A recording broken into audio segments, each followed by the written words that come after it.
Hello student, success coaching classes में आपका स्वागत है। तो आज हम लोग डिस्कस करने वाले हैं क्लास 10th का साइंस का जो आपको 16 दिसंबर का आपका जो प्री बोर्ड होने वाला है उसके लिए मोस्ट इंपॉर्टेंट आपको सब्जेक्टिव प्रश्न इस वीडियो में बताने वाले हैं।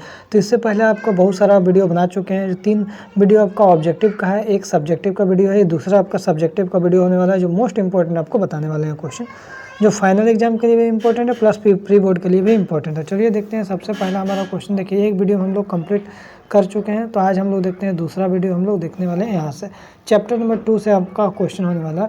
तो पहला क्वेश्चन हमारा क्या हो रहा है, जो अम्ल का जल विलयन क्यों विद्युत का चालन करता है। क्या बोल रहा है, अम्ल का जो जल विलयन है विद्युत का चालन आखिर में क्यों करता है। तो बोल रहा है विद्युत का चालन किसके द्वारा होता है, आयनों के द्वारा होता है। ठीक है, उसके आयन होना जरूरी है।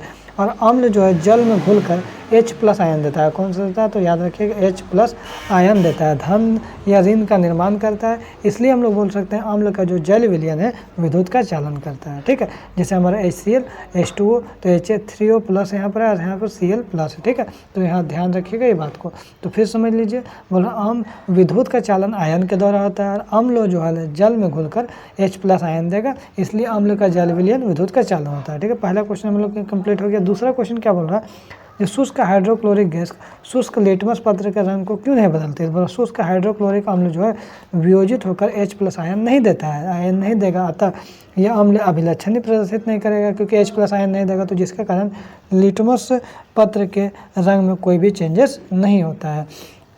आगे देखिए, धात्विक ऑक्साइड को क्षारकीय ऑक्साइड क्यों कहा जाता है। तो बोल रहा अम्ल और क्षारक के बीच में जब अभिक्रिया होता है समान ही धात्विक ऑक्साइड अम्ल से अभिक्रिया करके लवण और जल बना लेता है, तो इसी को हम लोग क्या बोलते हैं, धात्विक ऑक्साइड बोलते हैं। ठीक है, धात्विक ऑक्साइड को हम लोग क्षारकीय ऑक्साइड भी कहते हैं। ठीक है, धात्विक ऑक्साइड बोले या क्षारकीय ऑक्साइड बोले।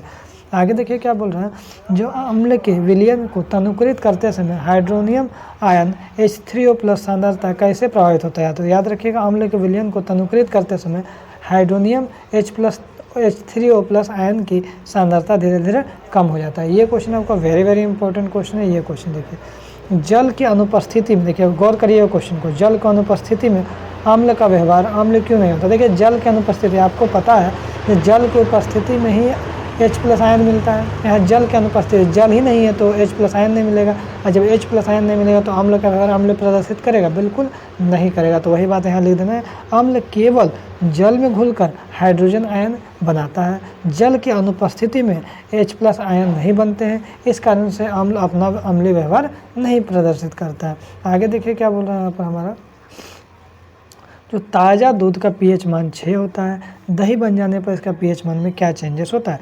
तो मतलब दूध में सबसे पहले याद रखना होगा आपका लैक्टिक अम्ल होता है, और लैक्टिक अम्ल होता है जब दूध दही बन जाता है तो वह अधिक अम्लीय हो जाता है, इसका pH मान 6 से और कम हो जाता है।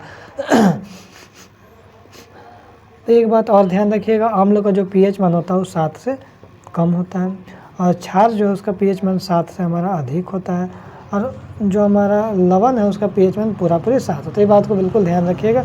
ये क्वेश्चन वेरी इंपॉर्टेंट क्वेश्चन है। पीतल एवं तांबे के बर्तनों में दही एवं खट्टे पदार्थ क्यों नहीं रखने चाहिए। तो बोलो दही एवं अन्य खट्टे पदार्थों में अम्ल होता है, बिल्कुल अम्ल होता है। अम्ल जो है धातु से अभिक्रिया करके लवण और हाइड्रोजन गैस बना देता है, अतः यही ऐसे पदार्थ को पीतल एवं तांबे के बर्तनों में अगर रखा जाता है तो अम्ल की अभिक्रिया करके बर्तन क्या होता है, संक्षारित हो जाएगा, खराब हो जाएगा। ठीक है, बात को ध्यान रखिएगा।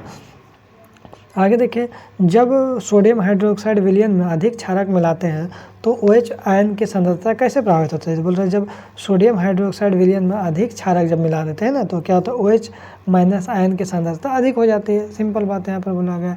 बोल रहा है कोई किसान खेत की मृदा की किस परिस्थिति में बिना बुझा हुआ चूना, जिसको कैल्शियम ऑक्साइड या बुझा हुआ चूना कैल्शियम हाइड्रोक्साइड या चौक का उपयोग करेगा। तो बोल रहा है मृदा के अम्लवस्था के कारण, अम्ल हो जाने पर किसान जो है खेत में बिना बुझा हुआ चूना कैल्शियम ऑक्साइड या बुझा हुआ चूना कैल्शियम हाइड्रोक्साइड या चौक कैल्शियम कार्बोनेट याद रखिएगा। अभी तीनों आप खुद भी याद रखिएगा। ठीक है, जो सबका नाम याद रखिएगा। बुझा हुआ चूना को हम लोग क्या बोलते हैं, कैल्शियम ऑक्साइड बोलते हैं। बिना बुझा हुआ चूना को हम लोग क्या बोलते हैं, कैल्शियम हाइड्रोक्साइड बोलते हैं। और चौक को हम लोग कैल्शियम कार्बोनेट आदि क्षारीय पदार्थों का उपयोग करता है। प्लास्टर ऑफ पेरिस अर्धरोधी बर्तन में क्यों रखा जाता है। तो मतलब प्लास्टर ऑफ जो पेरिस है ना, आसानी से जल को अवशोषित कर लेता है और कठोर जिप्सम का निर्माण कर लेता है, इसलिए प्लास्टर ऑफ पेरिस को अर्धरोधी बर्तन में रखा जाता है, अन्यथा यह जिप्सम का निर्माण कर लेगा। ये आपको फॉर्मूला लिख देना। अब देखिए, आघात वर्धितता और तन्यता का बताइए। तो बोल रहा है ना यहाँ पर, बोल रहा है आघात वर्धता धातुओं को हथौड़े से पीट कर चादरें बनाई जाती है। धातुओं के इस गुण को हम लोग आघात वर्धनता बोलते हैं, जैसे सोना चांदी। तन्यता क्या, तो धातुओं को खींचकर तार बनाया जाता है, तो धातु के इस गुण को हम लोग तन्यता बोलते हैं। उभयधर्मी ऑक्साइड किसे कहते हैं, तो चलिए हम लोग देखते हैं उभयधर्मी ऑक्साइड। तो बोल रहा है वैसे धात्विक ऑक्साइड जिनके प्रकृति अम्लीय और क्षारीय दोनों प्रकार के होते हैं उसमें लोग उभयधर्मी ऑक्साइड बोलते हैं, जैसे Al2O3 ZnO। अब देखिए खनिज और अयस्क में अंतर। तो भूपर्पट्टी में प्राकृतिक रूप से पाए जाने वाले तत्वों या यौगिकों को खनिज कहते हैं। अब वे खनिज जिसमें धातुएं आसानी से तथा कम खर्च पर प्राप्त की जाती है उसको हम लोग अयस्क बोलते हैं। सभी खनिज से धातु का निष्कासन नहीं हो सकता है, लेकिन इसमें हम लोग क्या लिखेंगे, सभी अयस्कों से धातु का निष्कासन हो सकता है। सभी खनिज अयस्क नहीं है, लेकिन हम लोग लिखेंगे सभी अयस्क खनिज है। सोडियम, पोटेशियम, लिथियम को तेल के अंदर संग्रहित क्यों किया जाता है, आखिर में ऐसा क्या कारण है ये सोडियम, पोटेशियम और लिथियम को तेल के अंदर रखा है। तो देखिए सोडियम, पोटेशियम और लिथियम अति अभिक्रियाशील है, मतलब तुरंत जल जाएगा तथा एवं खुले में रखने के कारण तत्काल आग पकड़ लेती है। इसे बचाने के लिए केरोसिन तेल में रखा जाता है। आगे देखिए भर्जन और निष्पादन में क्या अंतर है।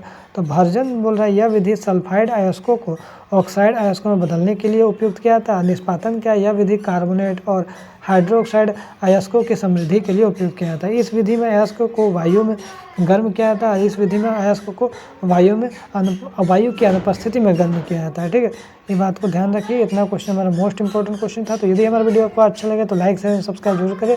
फिर मिलते हैं हम लोग नेक्स्ट वीडियो में। Thank you so much.